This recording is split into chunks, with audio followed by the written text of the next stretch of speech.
임직원분들 모두 다 오셨더라고요. 그래서 주말 반납하고 저희 솔렉 사업자들과 함께 성장하는, 이렇게 함께 공동 성장하는 의미를 갖는 시간이어서 너무 저는 좋고요. 그리고 오늘 제가 지금 강의를 하기 전에 너무 긴장해요. 지금 제가 강의하면서 이렇게까지 긴장해 본 적은 없는 것 같아요. 근데 왜 긴장되냐면 제가 지금 장염인데 제가 지금 강의가 긴장되는 게 아니라 강의 도중에 안 좋아질 것 같아서 지금 너무너무 긴장되는데 제가 갑자기 말이 빨라지는 순간 그러려니 이해를 해주시면 좋을 것 같습니다. 제가 오늘 맡은 주제는 Why 솔렉이에요. 그러니까 말 그대로 이 사업을 왜 하느냐 혹은 왜 해야 되느냐 이 얘기인데 저는 오늘 주관적인 제 이야기도 있고요. 그리고 같이 좀 공감할 수 있는 시간이었으면 좋겠습니다. 지금 이 PT 자료를 보시면 이건 어때요? 저희 부모님이 항상 얘기하셨던 거랑 똑같아요. 너는 항상 공부를 열심히 하고 좋은 대학을 가고 좋은 직장을 가고 그리고 돈은 막 이렇게 펑펑 쓰지 말고 돈을 좀 아껴서 저금해 놓으면 너는 절대 가난하게 살 일은 없을 거다라고 저희 부모님께서는 항상 이 얘기를 해주셨어요. 근데 제가 예전에는 이 얘기가 맞다고 생각했지만 요즘 들어서 하는 생각은 뭐냐면요. 저희 아버님의 이제 철학이세요, 이게. 근데 요즘 약간의 설전이 있거든요. 왜냐면 요즘은 이렇게 해서 부자가 되지 않을 거라는 걸 좀 이해가 되기 시작하는 거예요. 왜 그러냐면 과거에 저희 아버님은 4.1년생이시거든요. 굉장히 이제 연세가 많으세요. 4.1년생이신데 그 당시에 이제 저희 아버님 명문대학을 나오셨어요. 서울에 있는 대학을 나오셨는데 그 안성, 저희 아버님 고향이 안성입니다. 경기도 안성 지역에 그 대학을 간 게 그 마을에 10명이 있다고 하면 1명이 갈까 말까래요. 그 정도로. 그러니까 대학을 가면 직장은 거의 갈 수 있다라고 하는데 요즘 어떻습니까? 서울대, 연대, 고대도 많고 그리고 스펙도요? 다 높아요. 제 조카가 9살이거든요. 저는 영어를 할 줄 모르는데 저희 조카는 영어를 잘해요. 제가 9살 때는 영어를 배울 기회도 없었고 그런 환경적인 환경이 없었어요. 근데 요즘은 다들 똑똑하시고 그런데도 불구하고 직장을 들어가려면 어떻게 해요?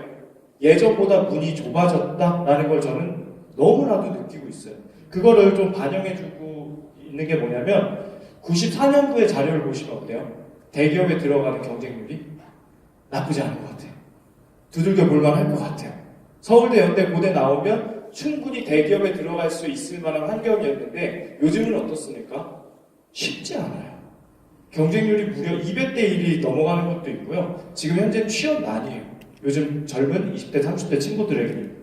그러면 그걸 뚫고 들어가서 직장 생활을 하면 만족스럽냐? 괜찮냐? 그렇지 않대요. 조사해보면. 직장 다니시는 분들 이제 보면은 항상 월급이 적어서 불만이고 그리고 내가 하는 일이 언제까지 할 수 있을까에 대한 불안감도 있는 것이고요. 그리고 지출 비용도 너무 많은 거고 그러니까 부자 되는 환경이 거의 없는 거죠. 매달 내가 받는 월급은 똑같은데 생활 지출비는 점점 늘어가다 보니까 줄이는 데에다가 포커스를 맞추지 돈을 늘리는 방식은 생각을 하지 않습니다. 그리고 더 문제는 뭐죠? 지금 이제 일본을 따라가고 있잖아요, 한국이. 이제 진짜 고령화 시대가 되는 거예요. 그리고 이 고령화 시대가 되는 게 문제가 아니라 이제는 일할 수 있는 젊은이들이 거의 없다라는 거죠. 왜냐하면 이제 매달 저출산을 기록하더라고요. 계속 기록을 경신하고 있어요. 그러면 제가 이제 나중에 좀 나이가 좀 들었을 때 일할 수 있는 젊은이들이 지금보다는 확실히 줄어들 거라는 거죠. 그래서 저는 이게 굉장히 문제라고 보고 있어요. 근데 더 큰 문제는 뭐냐면 이제 제 아들이 혹은 제 딸이 이제 제 나이가 됐을 때 과연 일할 수 있는 환경이 있는가? 저는 이게 되게 무섭더라고요. 나는 괜찮은데 이제 나의 자녀들이 과연 과거처럼 일해서 돈 벌 수 있는 시대인가? 저는 그것도 아니라고 생각을 해요. 지금은 이제 고용하지 않는 시대라고 하고 있고요. 그래서 이제 직장 다니시는 분들이 퇴직하고 나서 어디로 몰리죠? 자영업으로 몰려요. 자영업이 굉장히 많거든요. 요즘 그런 얘기 있지 않습니까? 기승전 치킨, 기승전 편의점. 서울대, 연대, 고대 나와도 결국 편의점에서 만난다. 뭐 이런 얘기들이 있어요. 이게 그 CU 그리고 뭐 세븐일레븐 뭐 이런 전국에 이제 편의점에서 자료를 내놓은 거거든요. 여기 보시면요, 반경 250m 안에 이렇게 많은 편의점이 있어요. 어딜 가야 될지도 모르겠어요. 그 정도로 많아요. 둘러보면 다 편의점이에요. 근데 업주 입장에서는 어떻습니까? 경쟁 상대가 너무 많은 거죠. 그렇죠. 이 지역에 나만 한다고 한다면 괜찮을 것 같아요. 근데 너무 많은 경쟁 상대가 있고요. 비단 이거는 편의점만의 문제가 아니라고 저는 생각을 하고 있습니다. 그리고 이제 자영업을 하시다가 너무 많은 경쟁 속에서 이제 자영업도 그만두시는 분들은 어디로 가야 되냐 이거예요. 그래서 요즘 일용직을 구하시는 분들이 굉장히 많거든요. 사실 제 주변에는 없어요. 그래서 없는 줄 알았어요. 근데 이렇게 많은 줄도 처음 알았어요. 자료를 준비하면서. 여기 보시면요. 새벽 5시 반에요. 일용직. 오늘 일할 거 구하려고요. 버스 타고 나간대요. 근데 그마저도 허탕치고 돌아오는 일이 굉장히 많다고 합니다. 왠 줄 아세요? 대부분 이 일용직을 구하시는 분들이 퇴직한 베이비 부머 세대거든요. 50대, 60대예요. 그럼 이분들이 일하려면 경쟁을 누구랑 해야 되냐면요. 외국인 노동자들이랑 해야 돼요. 외국인 노동자들은요. 임금을요. 한 3만 원에서 4만 원 덜 받는데요. 그럼 고용주 입장에서는 누굴 쓰겠습니까? 외국인. 당연한 거예요. 그러다 보니까 지금 여기도 쉽지가 않다 이 얘기입니다. 그러면 우리 노후는 어떻게 해요? 이제 제 노후는 어떻습니까? 연금 들어라 이런 얘기 많이 하시죠. 세일즈 하시는 분들이 저 찾아와서 되게 많이 해요. 그거 모르냐고. 알아요. 아는데 돈이 있어야 저도 노후를 준비하고 연금을 넣죠.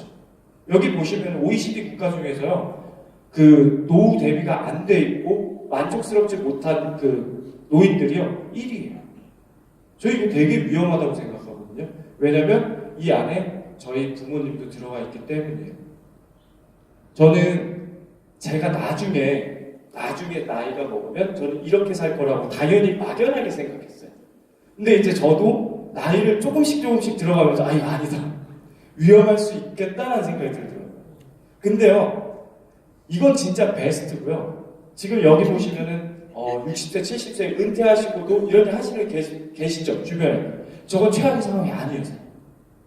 저것도요. 나름의 행복인 거예요. 일할 수 있는 그 환경이 있기 때문에 진짜 최악은 뭐냐면요. 이거예요. 이게 안 될, 내 주변엔 분명히 없을 거라고 생각하고 내 일이 아닐 거라고만 생각했거든요.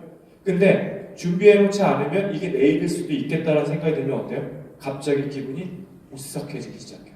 정말로 막 불안감이 밀려오기 시작합니다. 그리고 이게 시간이 지나면 지날수록요. 이 빈부격차는 너무 심해지는 것 같아요. 이 양극화가요. 이제는 더 이상 뭐 치 닿을 데도 없어요. 딱 이 모습 보시면 어떠세요? 약간 제 모습 같죠? 진짜. 네, 웃기세요? 오늘 커플인데 옷도. 저는 지금 이 대한민국이 잘 사냐 못 사냐라고 한다면 전 잘 사는 나라라고 얘기하고 싶어요. 근데 제 마음은 저 미키마우스 같은 느낌이 들어요. 누군가는 지금 외제차를 사는데도 전혀 문제가 되지 않아요. 제가 자동차 세일즈하는 친구의 얘기를 듣고 너무너무 충격받은 게 있어요. 뭐였냐면은 경기가 안 좋으면 안 좋을수록 저는 되게 어렵거든요. 근데 부자들은요. 이 외제차 세일즈하는 친구가 그러는데 진짜 부자들은 경기가 안 좋을 때 와서 차를 산대요. 왜냐면 그때마다 프로모션을 많이 하니까. 부자들은 그때 사는 거예요. 너무 충격적이었어요. 아니 나는 지금 경기가 안 좋아서 어려운데 저 쇼윈도를 바라보고만 있어야 되는데 누군가는 지금이 기회다 하고 살 수 있다라는 거잖아요. 같은 시대를 살아가고 같은 나라에 살아가는데 나랑 너무나도 차이가 있구나라는 생각이 들기 시작했거든요. 이거 보면 답이 나와요. 우리나라 GDP, 국내 총생산은 높아요. 계속 높아져 가고 있거든요. 근데 삶의 질, 당신 만족하느냐 이거는 점점 낮아져 가고 있습니다. 저는 이것도 굉장히 문제라고 생각하고요. 더 큰 문제는 이거였어요. 지금 대한민국은 경제 위기다라고 많은 전문가들이 얘기하고 있거든요. 그럼 해답은 뭐냐? 솔루션은 뭐냐라고 했는데 전문가들이 대답한 게 뭐죠? 딱히 대안이 없대요. 지금 이 순간이. 그래서 저는 이제부터 제 얘기를 좀 드리려고 해요. 지금까지 지금 현 시대가 어떤지 좀 공감을 해보는 시간이었고요. 지금 이 모습을 보시면 어떠세요? 너무나도 평범한 일 아닌가요? 오늘 누군가는 혹은 내 와이프는 혹은 내 남편은 혹은 나의 동생은 나의 누나는 나의 형은 지금도 출근을 하고 누군가는 가게 문을 열고 이게 되게 일반적인 삶이거든요. 근데 무서운 건 뭐냐면 이거예요. 만약에 내 다음 세대, 내 자녀에게 나는 과연 어떤 걸 선물해 줄까? 이거거든요. 제가 만약에 제가 하던 일을 그대로 계속했으면 저는요, 이걸 물려줬을 것 같아요. 근데 지금 제가 하는 일은 뭐냐면 이런 환경을 물려주고 싶어서 이 일을 하는 거거든요. 저는 이게 출발선이 다르다는 걸요, 대학을 졸업 안 했습니다. 4학년 2학기 때 자퇴했는데 대학을 이제 졸업을 앞두고서 느끼게 됐어요. 아, 이거 출발선이 다르구나. 완전히 다르구나라고 느꼈어요. 그거 왜 그러냐면 여기 보시면 우리 주변에 혹시 내가 아는 사람 중에 금수저 있다 하시나요? 한 명도 없으세요, 주변에 금수저가? 아니, 그렇게 다 어려우세요? 제 주변에 한두 명은 있어요. 네. 다시 한번 질문할게요. 내 주변에 금수저가 한 명이라도 있다. 그쵸, 있죠? 잘 살죠? 나보다 뭐 잘나거나 뭐 이렇게 학력이 좋은 것도 아닌데 돈에 대해서 어려움은 전혀 느끼지 못한 사람이 분명히 있다라는 거예요. 왜 그런가 봤더니 받을 게 많아요. 여기 부자가 된 사람들이 자산 축적 방법을 봤거든요. 첫 번째로 31%는요, 부모의 재산을 물려받았대요. 10명 중 3명, 저는 안 돼요. 그리고 나머지 3명은요, 부동산에 투자해서 부자가 됐대요. 그러면 10명 중에 6명은 이렇게 해서 부자가 됐다라는 건데, 저는 두 가지 다 안 돼요. 왜냐면 저는 금수저는 고사하고 저는 수저가 없었어요. 그 정도로 어려웠어요. 저는. 안 믿으실 수도 있겠지만 저에게는 전혀 해당되지 않았어요. 그리고 부동산에 투자하는 것도 뭘 알아야 투자를 하고 뭐 돈이 있어야 투자하는 거 아닙니까? 저에게 맞지 않는 환경이었어요. 그리고 또 기업을 승계했다. 그러니까 아버님이 큰 사업을 하시는데 물려받아서 다시 부를 축적했다, 이 얘기잖아요. 저희 아버지 사업 안 하세요. 물려받을 게 없어요. 그러니까 저는 부자가 될 수 있는 환경은 벌써 여기까지 벗어나 버리는 거예요. 그 다음에 또 뭐죠? 전문직, 변호사, 성공한 변호사나 성공한 의사. 대학도 졸업을 못했는데 무슨 변호사하고 의사가 있겠어요, 저에게 해당되지 않아요. 그럼 나머지가 뭐냐면 창업이에요. 이 8% 확률, 100% 중에 8%를 뚫어야 되거든요. 그래서 저는 했던 게 창업이었어요. 저는 뭘 했었냐면 휴대폰 자영업을 했었거든요. 그러면서 2010년도에 제가 자영업을 했을 때 괜찮았어요.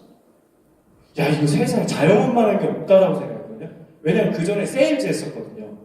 야, 세일즈 월급보다는 자영업이 훨씬 나은 거예요. 근데 그게 3년간이에요, 3년. 딱 3년째부터 수익이 점점 줄기 시작하는 거예요. 그러면서 이런 미래에 대해서 불안감도 좀 공감하고 찾아보기 시작했어요. 이 얘기가 뭐냐면 사장님, 먼 미래가 아니에요. 5년 뒤, 10년 뒤에 펼쳐질 미래래요. 그럼 5년 뒤, 10년 뒤에 해봐야 저는 아직 괜찮은 나이거든요. 그러면 5년 뒤, 10년 뒤에 우리는 뭘 준비해야 되냐? 이거예요. 그러면은 준비를 한 사람들과 하지 못한 사람들에 대해서 좀 얘기를 드려볼게요. 과거에 1980년대에 시가총액 탑 10 안에 들어가는 기업들이에요. 그리고 90년대 탑 10 안에 들어가는 기업들. 여기 보시면 과거에 90년대에 소니, 아선이 얼마나 셌습니까? 일본의 전자기업 하면 소니, 전세계 글로벌 전자기업 하면 소니였어요. 당연하죠. 90년대에 주름 잡던 기업들이에요. 근데 지금은요, 다 바뀌었어요. 불과 20년 만에 시가총액 10위의 기업은 다 바뀌었습니다. 미래는 이렇게 빠르게 변하고 있어요. 20년 만에요. 그럼 사장님들은 과거로 돌아가신다면 90년대부터 돌아가신다면 뭘 준비하시겠습니까? 그때 현재에 맞는 일을 준비하실 거예요? 그때 맞는 기업에 투자하시겠습니까? 아니면 앞으로 가능성이 있고 미래를 준비하시겠습니까? 당연한 거예요. 대답은 이게 답이라고 생각해요. 왜 그러냐면요, 지금 여기 있는 이 아마존이라는 회사는요, 97년도에 나스닥에 상장했어요. 그리고 오늘날의 주식 가치로 보자면 이 회사는 700배 성장했어요. 내가 만약에 97년도에 여기에 단돈 100만 원이라도 넣었다면 선생님, 지금 오늘날 돈 내가 뽑으려면 7억이에요, 선생님. 놀랍죠?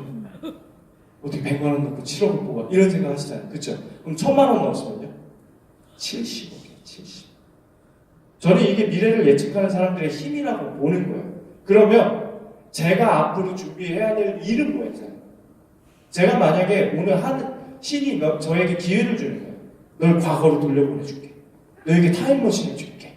그럼 저는 다시 90년대로 돌아가서 예전보다 더 열심히 공부해서 서울대, 연대, 고대를 가는 게 답일까요? 저는 다시 과거로 돌아간다고 해도 서울대, 연대, 고대를 준비하진 않을 거예요. 저는 부자가 될 수 있는 길을 찾을 거예요. 기업의 실패 이유는요, 미래를 예측하지 못했기 때문이에요. 그리고 기업의 실패만이 아니라 사람은요, 앞으로의 미래를 예측하지 못하면 퇴보할 수밖에 없습니다. 이게 제가 했던 매장이에요. 저는 이 사업이요, 앞으로 제 5년 뒤, 10년 뒤 미래도 지켜줄 거라면 저는 지금도 하죠. 근데 그렇지 않더라고요. 제가 하고 있는 일이 뭐냐면 계속 점점 수익이 줄어들기 시작하는 거예요. 이 일이 얼마나 위험하냐면요. 저는 어디에 타격을 받았었냐면 아까 편의점 자료 보셨죠? 점점 늘어났어요. 경쟁을 할만 하더라고요. 그래도 괜찮았어요. 그때까지는 수익이. 근데 어디에 타격을 받았냐면요. 이제 이건 하나의 유통사업이거든요. 오프라인에서만 저는 판매를 하는 사람인데 이제 온라인에서도 점점 휴대폰을 판매하기 시작하는 거예요. 이건 내가 이길 수가 없는 게임이다. 내가 이거를 붙잡고 있어봤자 내 미래는 변하지 않겠다라고 생각할 때 조금씩 생각이 변하기 시작했어요. 이 스펙을 보면 어떻습니까? 이 평범한 사람이에요? 아니면 평균 이하예요? 아니, 딱 봤을 때요. 이 평균 이하예요. 이 제 스펙이거든요. 그럼 이 사람은 부자가 되면 안 되는 겁니까? 이 시대, 이번 생에는 절대 부자가 될 수 없는 건가요? 그때 되게 많이 고민했던 것 중에 제 후배 한 명이 찾아와서 어떤 사업을 알려준대요. 그러면서 제 생각과 가치관이 되게 많이 바뀌기 시작했어요. 과거에는 제 포커스는 여기였어요. 왜? 저희 아버지는 이렇게 알려줬으니까. 근데 저에게 이 솔렉 사업을 추천해주신 김호성 스폰서님이 2016년도에 만났을 때 딱 한마디 하시더라고요. 사장님, 만약 사람의 삶이 한순간에 바뀌냐? 안 바뀌죠. 사람이 한순간에 삶이 바뀌는 게 뭐가 있어요? 슈퍼볼? 로또? 뭐 이런 거밖에 없지 않습니까? 내가 지금 혼자 하고 있는 일로 어떻게 갑자기 삶이 한순간에 바뀌어요? 근데 저한테 이런 얘기 하시더라고요. 삶이 한순간에 바뀌진 않아도 삶의 방향은 한순간에 바꿀 수 있다고 했어요. 저는 그때부터 삶의 방향을 완전히 바꿔보기 시작했던 거예요. 그리고 시작했던 게 이제 네트워크 사업이었어요. 저에게 처음 전달했던 후배가 이런 여러 가지 자료들을 막 보내주더라고요. 네트워크 마케팅에 대해서. 근데 저에게 심장에 딱 꽂혔던 게 이런 얘기들이었어요. 자산이 없어도 할 수 있대요. 당신의 나이는 중요하지 않대요. 학력도 중요하지 않대요. 아주 적은 리스크로 부자가 될 수 있는 사업이래요. 저에게 딱 필요한 사업이었어요. 사장님 보세요. 이 사람에게 딱 필요한 게 지금 딱 네트워크 마케팅 아니에요? 그쵸? 부자가 되려면. 근데 저는 어땠어요? 귀 막고 있었다. 관심 없었다. 저에게 최고의 솔루션이었는데도 불구하고 네트워크 마케팅을 하면 집안 말아먹을 것 같았어요. 해본 적이 없으니까. 그런 선입견이 있었어요. 저도. 근데 제가 2013년도에 제 후배가 찾아와서 글로벌 에이사 아메이가 아니에요. A땡땡이라는 회사예요. 제가 휴대폰을 하고 있으니까 형, 무점포의 시대가 오고 무점포로 할 수 있는 방법이 있대요. 형이 대리점 낼 필요도 없이 형 산하로부터 10,000명, 10만 명 전 세계로 휴대폰 요금을 받아갈 수가 있대요. 아, 세상에 그런 일이 어딨어요. 아니, 세상에 내가 휴대폰 하나 바꾸고 전 세계 사람들이 휴대폰 요금을 나에게 준다? 사장님 너무 매력 있었어요. 그래서 저는 고민도 안 하고 나 할게. 그리고 그게 심지어 네트워크 마케팅인지도 몰랐어요. 그리고 가입하고 나서 느꼈던 건 뭐였냐면요. 현실과 이상이 많이 다르구나 느꼈어요. 나는 비전, 이게 진짜 사실은 비전인데 내가 받아본 제품은요. 이건 핸드폰을 써야 돼 말아야 돼 할 정도고 이 비디오폰이라는 거는 누구랑 내가 화상을 해야 되고 할 사람 여자친구도 없는데 누구랑 전혀 쓸모가 없는 거예요. 과연 나는 사업적으로 할 수 있어도 내가 확장시킬 수가 있을까? 안 되겠더라고요. 그래서 저는 첫 네트워크는 대실패했어요. 해보지도 않았지만 대실패했고요. 그리고 S사, 소금사. 네. 소금의 약자예요. 맞네. 제가 이 회사에서 2014년도에 소개를 받고 네트워크의 비전을 완전히 보게 됐어요. 왜냐면 사실 우리가 일반적으로 알고 있는 네트워크 마케팅 상식은 뭐예요? 돈이 안 된다며. 그죠? 하지 말라며. 저거 집안을 말아먹는다며. 뭐 주변 사람들은 그렇게 얘기를 했었어요. 근데 제가 봤던 이 사업을 성공한 사람들은요, 가까운 주변 지인들이었거든요. 삶이 너무나도 달라지는 거예요. 그것도 아주 짧은 시간 안에, 1년도 안 된 시간 안에 갑자기 억대 연봉자가 되고 10억을 벌게 되고 이런 일이 눈에 보이게 되다 보니까 이 네트워크가 돈이 되는 사업이구나라고 느꼈던 거예요. 근데 또 하나의 착각이 뭐였냐면 제가 설 자리는 없더라고요. 네. 그리고 저의 스폰서님은 저보다 한 살 어린 동생이었는데 저에게 교육을 그렇게 가르쳐줬어요. 리크루팅 하려면 가서 카드를 뺏고 200을 결제하라고. 그리고 안 되면 3개월 만에 반품해도 좋다고. 사장님, 저는 진짜로 고민했어요. 내가 생각하는 사업이 진짜 이걸 이렇게 해야 되나? 내가 느끼는 네트워크 마케팅 사업은요, 정말 비전적인 가치가 있는데 진짜로 사람들에게 이렇게 얘기를 해야 되는 사업인가? 너무 고민이 되는 거예요. 그리고 하지 말아야겠다라고 점점 마음에 이렇게 문을 닫히고 있을 때 H사가 들어오더라고요. 국내 H사. 귀도 얼마나 얇은지 다시는 네트워크를 안 하겠다고 했는데 보상 플랜을 듣고 비전을 못. 이거 안 하면 안 돼. 세상에 보상 플랜이 너무나도 끝내주는 거예요. 그러니까 저는 이때까지만 해도 네트워크 마케팅의 성공 기준이 없었어요. 기준이. 이 회사가 어디냐면 없어졌어요. 네. 시놀이랑 건강식품을 다뤘던 회사인데요. 제가 이 회사에서 문제가 뭐였냐면 보상 플랜 하나 보고 들어갔거든요. 근데 여기 제 파트너 사장님들이요, 평균 연령대가 60대 이상이에요. 왜 그러냐면 건강식품인데 끝내줘요. 너무너무나도 큰 효과를 보거든요. 근데 제가 그때 나이가 32이에요. 가격은 26만 원이에요, 한 통에. 제 친구들에게 야, 제품 끝내줘. 야, 치매는 고칠 수 있고, 야, 암이 낫는 것 같아. 뭐라 그래요? 이게 안 맞는 거야. 그래서 저희 파트너 사장님들이 다 60대, 70대인데 70대 파트너 사장님이 저한테 그러시더라고요. 전주 분이셨는데 오늘 제가 젊은 분 한 분, 역동적인 분 한 분 소개시켜드려요.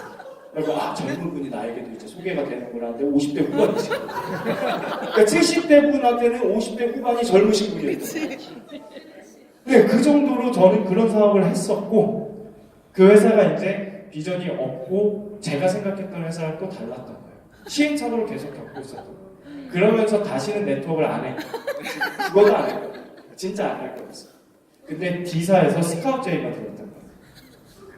사장님에게 외제차를 선물해주고, 그리고 사장님에게 어떤 자리를 주고, 그리고 이 회사는 자본력이 있고 제품도 많을 거고, 사장님 진짜 한국의 애터미, 제2의 애터미를 꿈꿔보자. 회장님을 만나봤어요. 어떤 자료를 보여주는데요, 와, 각 그룹의 계열사도 있고 회사 총 자산이 한 4천억 정도 하고, 야, 이거 해야 돼. 이거 안 할 수가 없어. 그 오너를 만나보셨는데 과거에 네트워크 마케팅 우리나라에 거의 시초라고 할 수 있는 그 SMK의 꽤 높은 직급이었고, 그럼 경험도 있겠다, 이분이. 해봐야겠다 했는데 이렇게 잡지에도 나왔어요. 나 이제 네트워크 마케팅으로 나 성공할 수 있겠어. 잘할 수 있겠어. 근데 그 회사가 사라졌어. 하다 없어지고 자꾸 솔레거나 없어지면 큰일 나는데 제가 하면 없어지는 거 자꾸 바닥으로 가고. 저는 이 회사에서 너무 많은 아픔이 있었어요. 지금은 웃으며 얘기하거든요. 너무너무 상처를 받았어요. 이 대한민국에 과연 진짜 이 네트워크 마케팅 회사는 도대체 이제 없는 것 같다라고 생각했어요. 나도 경험해볼 만큼 해봤고 이젠 하면 안 되는 시장인데, 이건 신기루 같았어요. 과연 진짜로 아메이 같은, 뉴스킨 같은 그런 역사 있는 글로벌 회사들이 한국에 나에겐 이제 기회가 오겠구나라고 생각을 했었어요. 그때 만났던 분이 저희 김호성 스폰서님이었어요. 머리. 이분은 그 당시에 제 사무실에 오셔서 저희 사업에 관심 있는 척 하시면서 역으로 리크루팅을 하시는 거죠. 네. 저는 김호성 스폰서님을 제가 누군가에게 소개할 때 제 지인한테 은인이라고 소개해요. 그거는 그냥 단순 프로모팅으로서 은인이라고 한 게 아니고요. 은인은 진짜로 제 삶을 바꿔줘요. 너무 고마운 사람이기 때문에 은인이라고 해요. 왜 그러냐면 사장님, 혹시 2006년도에 노벨 평화상을 누가 받았는 줄 아세요? 무하마드 유누스라고요. 방글라데시의 혹시 그라민 은행이라고 들어보신 분이에요. 그라민 은행을 설립한 사람이에요. 그 사람이 노벨 평화상을 어떻게 받았는 줄 아세요? 그 그라민 은행은요, 우리가 대출을 받기 위해서는 그 사람의 신용을 보고 그 사람의 자산을 보고 돈을 빌려주는데, 그 은행은요 신용이 낮은 사람, 돈이 없는 사람을 돈을 빌려주는, 대출을 해주는 은행이었던 거예요. 그 대신 돈은 200만 원 이하로 빌려주는 거예요. 예를 들면 내가 장사를 하고 싶은데, 예를 들어서 계란 장사를 하고 싶은데 닭을 살 수 있을 정도의 돈만 빌려주고, 농사를 짓고 싶은데 농기구를 살 수 있을 정도의 돈만 빌려주는 거예요. 그러다 보니까 부채 상환율이 98%예요. 그러면서 그 사람이 노벨 평화상을 받았거든요. 저에게 김호성 스폰서님은 진짜로 드릴 수만 있다면 노벨 평화상을 드리고 싶어요. 왜냐하면 저에게 단순하게 200만 원 정도의 돈을 빌려준 일이 아니라 어쩌면 제 사업, 완벽하게 내 사업을 소유할 수 있고 내 인생을 바꿔볼 수 있을 만한 사업을 소개해 준 거잖아요. 저에게는 은인 같은 거죠. 노벨 평화랑은 정말 안 어울리지만 그래도 줄 수 있다면 전 뭐라도 주고 싶어요. 저에게는 그 정도로 의미가 있으신 분이에요. 그리고 이분을 소개해 줬어요. 김호성 스폰서님이 저에게 이제 회사를 나랑 같이 일을 하나 하자고 했을 때 제가 뭐라고 얘기했냐면, 세상 어떤 걸 갖고 와도 대한민국의 네트워크는 이제 별거 없다라고 그랬어요. 되게 부정적인 시기였거든요. 근데 이제 김태희 스폰서님을 만나고 이 회사의 설명을 들어봐야 되거든요. 이 미팅 때 저는 사기다라고 판단했어요. 왜 그랬냐면, 정말 네트워크로 성공을 하셨다는 분들을 만났는데 이렇게 입고 오시고 이렇게 입고 오셔서 너무 혼란스러웠어요. 회사 이름이 뭐냐 그러니까 지금 말해줄 수 없대. 제품이 뭐냐 그러니까 제품은 화장품이래요. 그럼 오너는 누구냐 그러니까 말할 수 없대. 말할 수 없는 회사를 도대체 나는 왜 들어갔는지도 모르겠고, 아무튼 저희는 그렇게 시작을 했고요. 아주 부정적일 때 이분을 소개받았어요.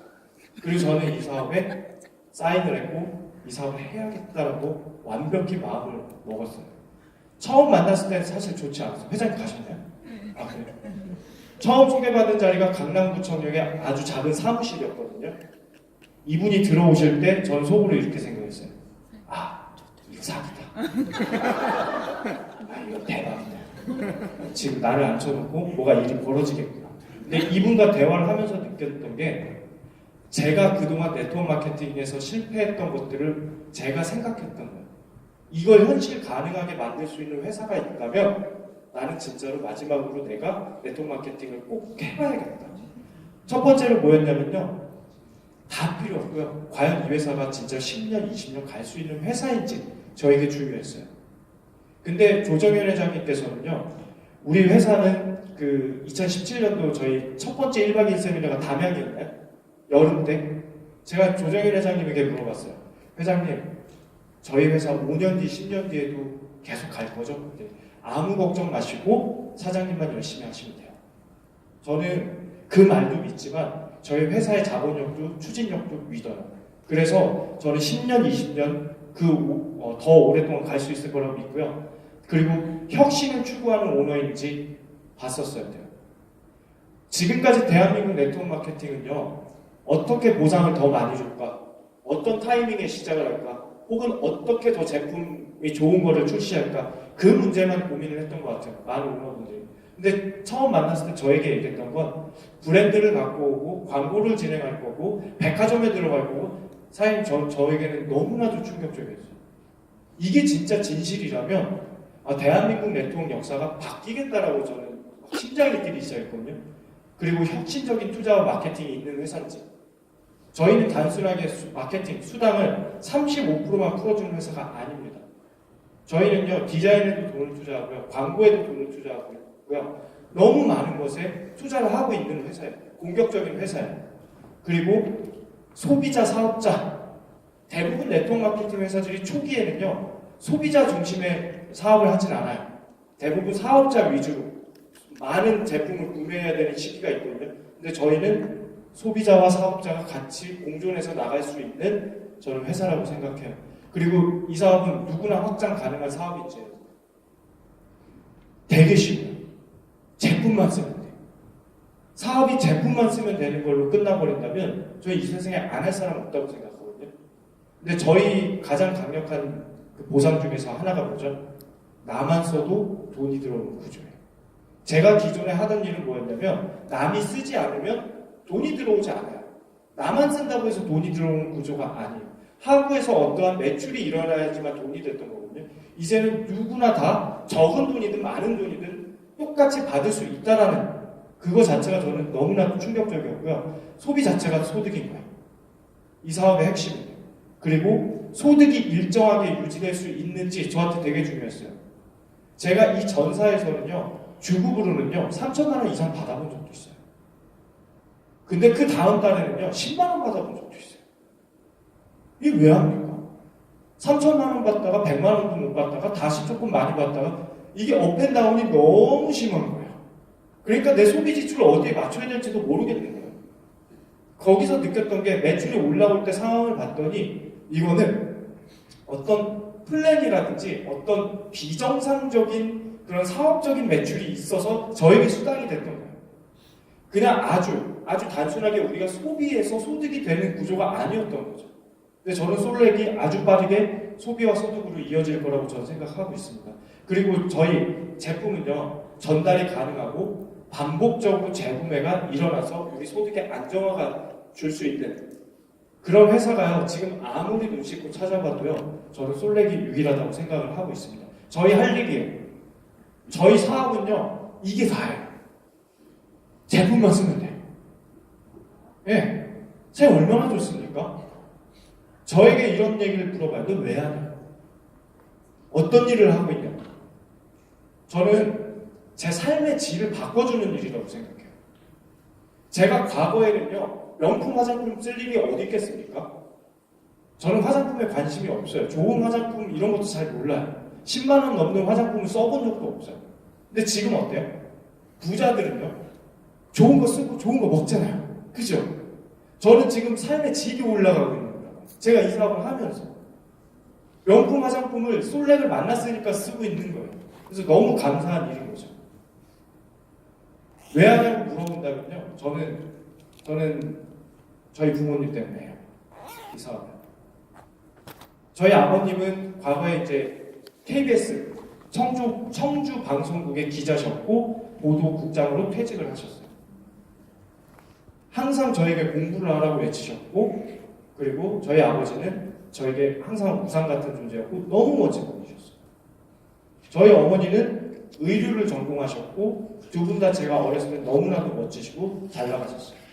제가 어렸을 때는 경제적으로 전혀 부족함이 없었는데 저희 아버님이 퇴직하시고 나서 이제 경제활동을 하셔야 되기 때문에 퇴직금 가지고 노후를 준비할 수 없기 때문에 사업을 하셨는데 IMF 때 다 망하셨어요. 그때부터 수저가 없어지기 시작해요. 그러면서 되게 많이 고민했던 게 뭐냐면, 저는 이 두 분을 보면요, 많이 약해지시잖아요, 부모님들. 다시 예전에 그 정말 당당했던 저희 부모님을 제가 만들어드리고 싶습니다. 사람들이 계속 물어봐요. 너 그거 왜 하냐? 저는 진짜 그것 때문에 얘기하거든요. 내가 원하는 게 이 안에 있다. 제가 전에 하던 일로는 제 꿈을 이룰 수가 없다. 그래서 남들이 별로 좋아하지 않는 이 일을 저는 합니다. 왜냐하면 내 꿈이 이 안에 있으니까요. 그리고 저는 좋아하는 사람들이 이 안에 있기 때문에 해요. 너무나도 감사한 분들이 많기 때문에 이 사업을 계속 같이 해요. 제 꿈이 뭐냐고 물어보면요, 딱 하나예요. 잘 살고 싶어요. 예전에 10대 때는 제 꿈이 뭐냐고 한다면 직업은 가치관에 따라서 적기도 했었어요. 변호사도 적었었고, 뭐 소방관도 적었었고, 근데 대학을 이제 졸업하고 사회생활을 뛰어들면서 누군가가 꿈이 뭐냐고 물어봤을 때 꿈에 대해서 확신 있게 대답을 못 하겠더라고요. 내 꿈이 뭐였는지도 잊어버렸던 거예요.